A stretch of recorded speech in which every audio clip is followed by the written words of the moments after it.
and welcome to Tigerlily First Aid Training. In this video we're going to discuss asthma and the correct first aid treatment to provide for children that suffer from the condition.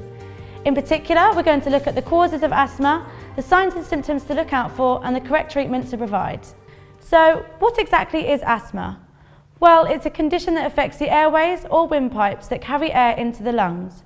Asthma occurs when these airways go into spasm and constrict, resulting in difficulty breathing.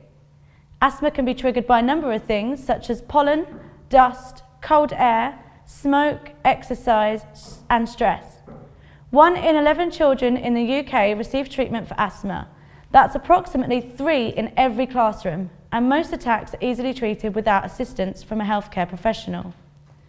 Asthma is a life-threatening condition with on average 2 children suffering a fatal asthma attack every month, and 3 children are admitted to hospital every hour in the UK.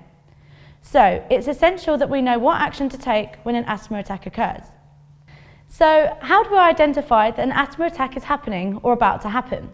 There are a range of signs and symptoms to look out for, such as difficulty breathing and speaking, wheezy breathing and coughing, the skin turning a blue or grey colour, exhaustion, response levels dropping, anxiety and distress, unresponsiveness and potentially respiratory arrest.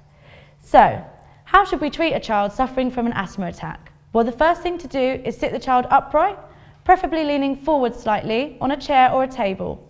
It's important not to lay the child down unless they become unresponsive, and make sure that the child is indoors as the cold air can worsen the condition. If possible, remove whatever triggered the attack, then assist the child in taking their prescribed medication, usually via a reliever inhaler. Inhalers provide puffs of medication that is usual to give 2 puffs every 2 minutes. Keep the child calm and encourage them to speak only when you need them to, and ask them to concentrate on their breathing. Call 999 or 112 if the attack is serious, if the inhaler is having no effect, or if the 10 puffs of the inhaler have been taken.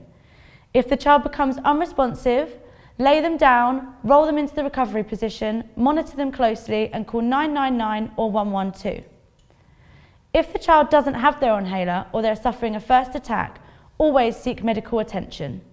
Inhalers are key in helping a child manage an asthma attack, and it's really important that the child uses the correct inhaler. Brown inhalers are preventers that are taken at set times of the day to prevent an attack from happening in the first place, but they won't be of any use during an attack. Blue inhalers are known as relievers and are used when attack occurs. The medication in relievers is designed to relax and open the air passages into the lungs to provide normal breathing. Spacers are also very popular, and these help the child to use their inhaler more effectively. There are other types of inhaler, and if you are caring for a child that is prone to asthma, it's important that you know when the inhaler is to be used, how many puffs can be taken, and if a spacer is to be used. With children, all this information will be contained in their care plan. So, to recap, asthma is a potentially serious condition that affects a child's ability to breathe normally. The key signs of an attack are when a child is having difficulty breathing and is wheezing, and they may also be anxious and exhausted. If the child is responsive, sit them at the front of a table or a chair indoors and lean them forward slightly. Help them to use their correct reliever inhaler, usually 2 puffs every 2 minutes, but no more than 10 puffs in total.